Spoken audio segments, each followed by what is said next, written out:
Hello, ആമസോണിൽ നിന്ന് വാങ്ങിയ ചോപ്പിംഗ് ബോർഡ് ഞാൻ ഒന്നുകൂടെ എങ്ങനെയാണ് യൂസ് ചെയ്യുന്നതെന്ന് കാണിക്കാം കേട്ടോ.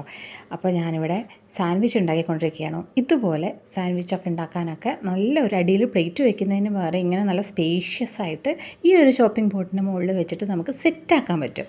അപ്പോൾ ഇവിടുത്തെ മിക്സ് എന്താ വെച്ചാൽ ഞാൻ എല്ലാ വെജിറ്റബിൾസും നന്നായി ചോപ്പ് ചെയ്ത്, അതായത് ക്യാരറ്റ്, ക്യാബേജ്, ബീൻസ് ഇതെല്ലാം നന്നായി ചോപ്പ് ചെയ്ത് ജിഞ്ചർ ഗാർലിക് പേസ്റ്റും കുറച്ച് കുരുമുളക് പൊടിയും എല്ലാം ഇട്ടിട്ട് നന്നായി മിക്സ് ചെയ്തതിന് ശേഷം ഞാൻ ബ്രെഡിൽ ബട്ടർ തടവിയിട്ടാണ് ഞാനിങ്ങനെ സോസസ് ഒന്നും ഞാൻ യൂസ് ചെയ്യുന്നില്ല. ജസ്റ്റ് വളരെ നാച്ചുറലായിട്ട് ചെയ്യുന്ന ഒരു സാൻഡ്വിച്ചാണ്. അപ്പോൾ ഇത് ബ്രെഡ് ഓൾറെഡി ടോസ്റ്റ് ചെയ്ത് വെച്ചിട്ടുണ്ടായിരുന്നു. അപ്പോൾ ഇതാണ് നമ്മുടെ ബ്രെഡ് ടോസ്റ്റ്. ഇന്നത്തെ ഡിന്നറാണ് ഞാനിപ്പോൾ കാണിച്ചുകൊണ്ടിരിക്കുന്നത്. അപ്പോൾ ഇത് മാത്രമല്ല, നമുക്ക് ഈ ഒരു ചോപ്പിംഗ് ബോർഡ് കുറേ യൂസ് ചെയ്യാമെന്നുള്ളത്, ഇതിൻ്റെ അൺബോക്സിങ് വീഡിയോ എല്ലാം ഞാൻ കാണിച്ചു കഴിഞ്ഞു.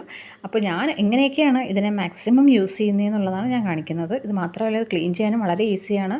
അങ്ങനെ കുറച്ച് വെയിറ്റ് എന്ന് വെച്ച് കഴിഞ്ഞാൽ അധികം വെയിറ്റൊന്നുമില്ല, എന്നാലും മീഡിയം വെയിറ്റാണ്. നല്ലൊരു പ്രൊഡക്റ്റാണ് കേട്ടോ. എല്ലാവർക്കും അത് ഇഷ്ടപ്പെട്ടാൽ വാങ്ങാം. ഒരു 1000-ൻ്റെ അറൗണ്ട് 1000-ൻ്റെ ആ ഒരു റേഞ്ചാണ് ഇതിന് വരുന്നത്. പക്ഷേ വർത്ത് ഫോർ മണി എന്ന് തന്നെയാണ് എനിക്ക് പറയാനുള്ളത്. അത്രയ്ക്ക് നല്ലൊരു അടിപൊളി സാധനമാണ്.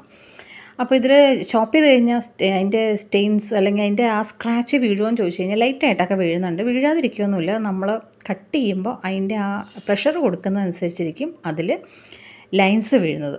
ഇനി നെക്സ്റ്റ് ഈ JVLൻ്റെ ഈ ഒരു ഇഡ്ഡലി പോട്ട് ഞാൻ ഇവിടുന്ന് ഭാവ മെറ്റൽസ് നിന്ന് വാങ്ങിയത്. അത് ഞാൻ ഓൾറെഡി കാണിച്ചിട്ടുണ്ടായിരുന്നു.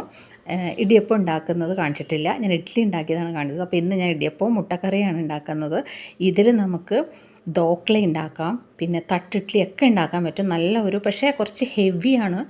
ഗസ്റ്റൊക്കെ വരുമ്പോൾ യൂസ് ചെയ്യാൻ പറ്റിയ നല്ല ഒരു ഇഡ്ഡലി പോട്ടാണിത്.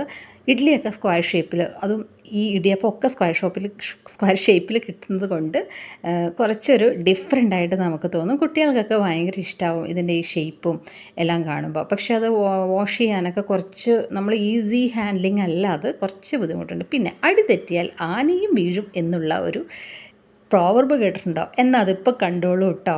ഇതെടുക്കുമ്പോൾ സൂക്ഷിച്ചെടുക്കണം. ഈ ഒരു പച്ച സാധനം ഉണ്ടല്ലോ, ഇതുകൊണ്ടാണ് ഇതിങ്ങനെ തൂക്കിയെടുക്കുന്നത്. പക്ഷെ അത് ബാലൻസ് തെറ്റുമ്പോൾ അടി തെറ്റിയാൽ ആനയും വീഴും എന്നുള്ളത് വളരെ സത്യമാണെന്ന് ഇപ്പം ഞാൻ കാണിച്ചു തരാം. ടപ്പേ, കണ്ടോ? അപ്പോൾ ഇതാണ് സംഭവം. അപ്പോൾ നമ്മളത് അതിങ്ങനെ തൂക്കിയെടുക്കുമ്പോൾ കുറച്ചിങ്ങനെ ബാലൻസ് തെറ്റാണ്ട് വേണം എടുക്കാൻ, അപ്പോഴേ അത് എടുക്കാൻ പറ്റുള്ളൂ. പിന്നീട് ഞാനത് ഒരു ടവൽ കൊണ്ടാണ് ഞാൻ എടുത്ത് മാറ്റിയത്. കാരണം ആവിയൊക്കെ പറക്കണമുണ്ട്, കൈയൊക്കെ ചൂടാവണം. അപ്പോൾ നമ്മുടെ വെള്ളയപ്പത്തിനുള്ള മാവ് ഇവിടെ റെഡിയായി സെറ്റായിട്ടുണ്ട്.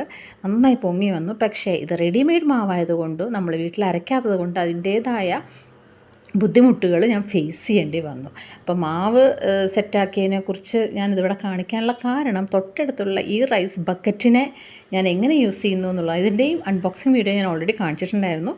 പക്ഷേ ഇപ്പം ഞാൻ റൈസൊക്കെ ഇട്ട് വെച്ച് അതിൻ്റെ ആ കപ്പൊക്കെ വെച്ച് ഫുൾ സെറ്റാക്കിയതും കൂടെ ഒന്ന് നിങ്ങളെ കാണിക്കാമെന്ന് വിചാരിച്ചിട്ടാണ് കേട്ടോ.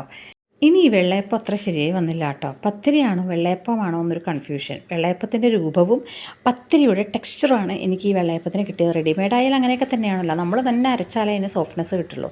പിന്നെ ഇതിന് കൂടെ പെയറിംഗ് ആയിട്ടുള്ളത് നമ്മുടെ വെജിറ്റബിൾ മീൻ കറി, സാധാരണ ഉള്ളി തക്കാളി എല്ലാം വാട്ടിയിട്ട് പുളിവെള്ളമൊക്കെ ഒഴിച്ച് സെറ്റാക്കിയിട്ടുള്ളൊരു കറി. അപ്പോൾ thank you for watching my channel.